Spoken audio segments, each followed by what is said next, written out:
Today we share Oscar Wilde's The Selfish Giant from England. It reminds us that real joy grows when we open our hearts to others. Before we go on, if this kind of storytelling resonates with you, consider liking or subscribing, and feel free to share where you're listening from. Now, let's get started.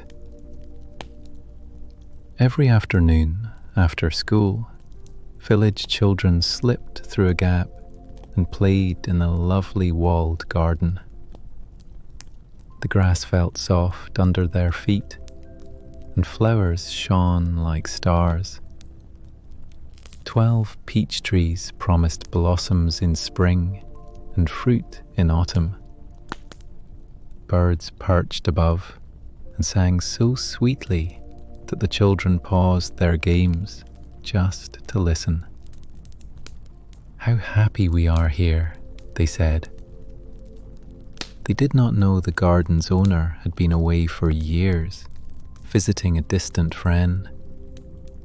To the children, the garden felt safe and welcoming, as if the trees themselves liked their laughter and the birds liked their quiet listening.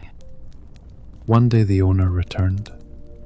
He was a very large giant who had stayed away for 7 years, visiting a Cornish ogre.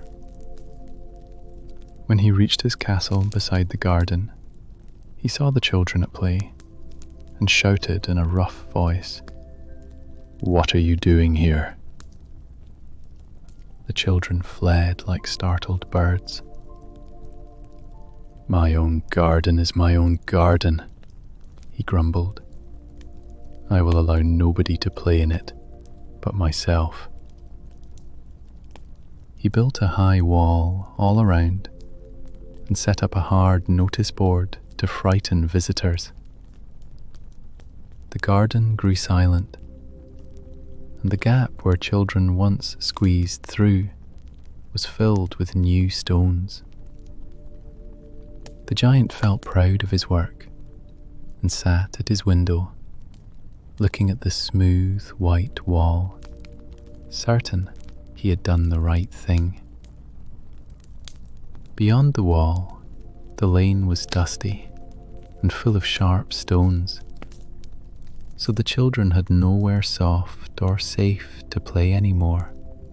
Spring came to the countryside, but not to the closed garden. In fields beyond, blossoms opened and birds sang. Inside the wall, the snow spread her white cloak over the grass, and the frost painted the trees silver.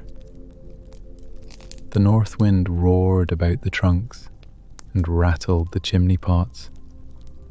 Hailstones clattered for hours, and the slates on the castle roof cracked. "This is a delightful spot," the storm seemed to say, and they stayed. The giant wondered, peering out at white lawns and glittering limbs, why spring was so late. He did not guess that without children, the garden felt lonely. Even one brave flower peeped up, saw the hard notice board, felt sorry, and slipped back to sleep. Beyond the wall, the lane filled with dust, and the children sighed, remembering soft grass and friendly trees. Morning came when a linnet sang sweetly outside the window.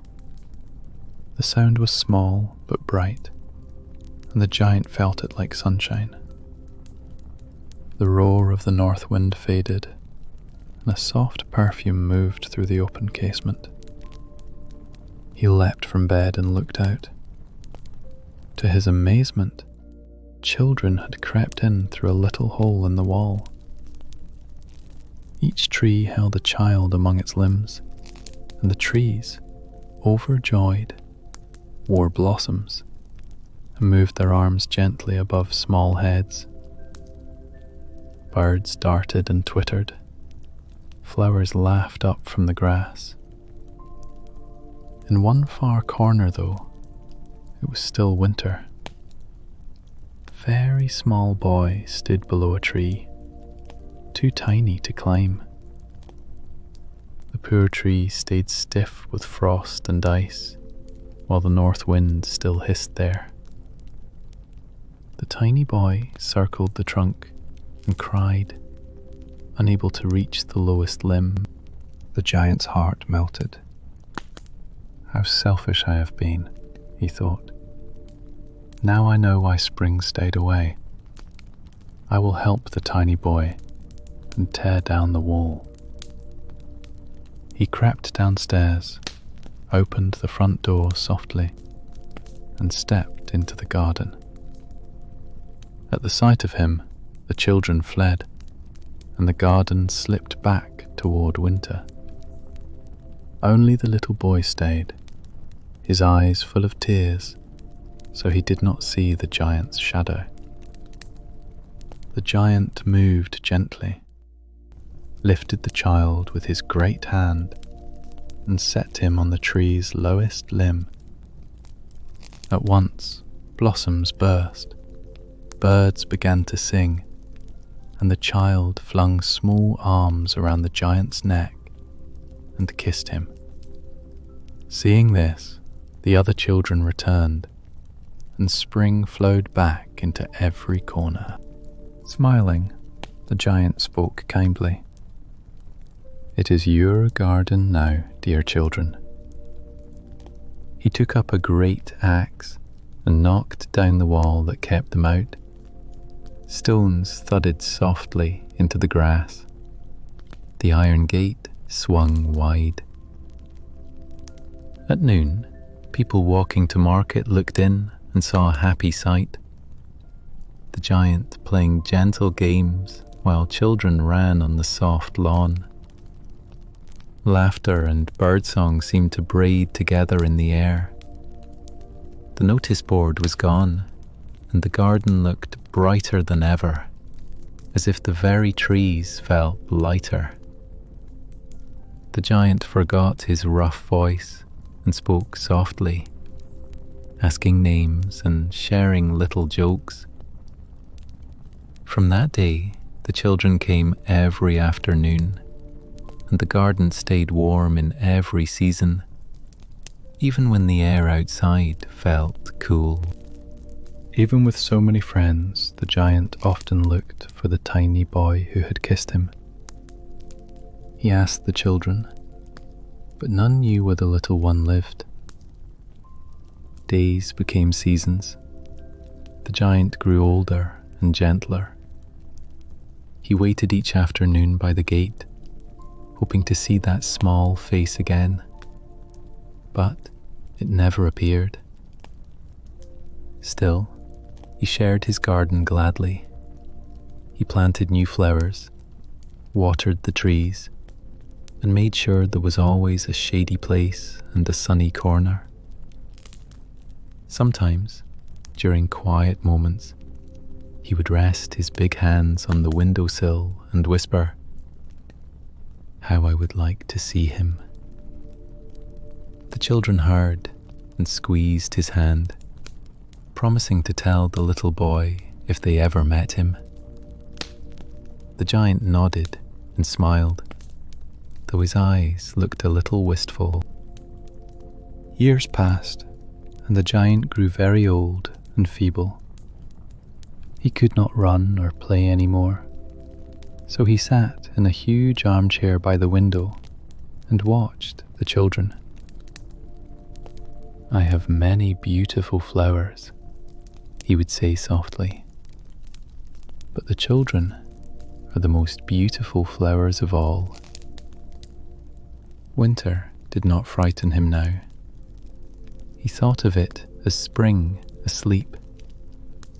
Snow on the lawn looked like a warm blanket for resting seeds. He dozed and woke to small footsteps and gentle laughter drifting in from the open gate. Sometimes a child would wave up at the window, and he would lift his hand in return, pleased to be part of their games, even from his chair. One winter morning, as he dressed, the giant looked out and rubbed his eyes. In the farthest corner stood a tree covered with white blossoms.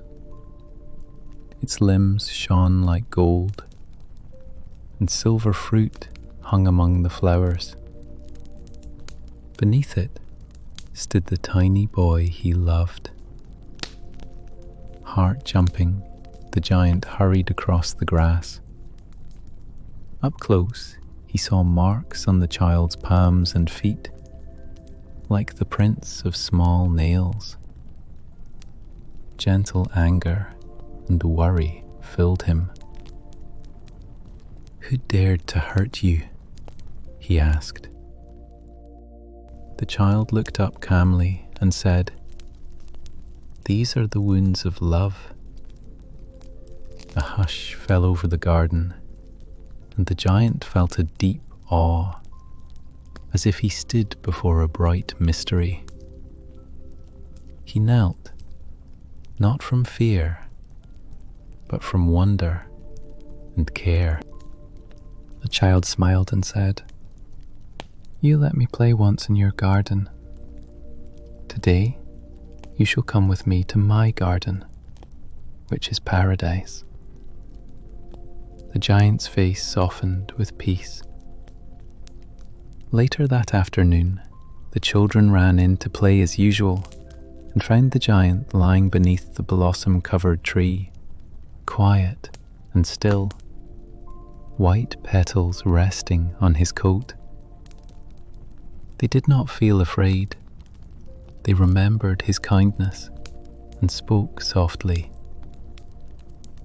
In time, the garden stayed open, and the children kept it lively with games and songs, just as he would have wished. Kindness had turned a lonely place into a home for everyone.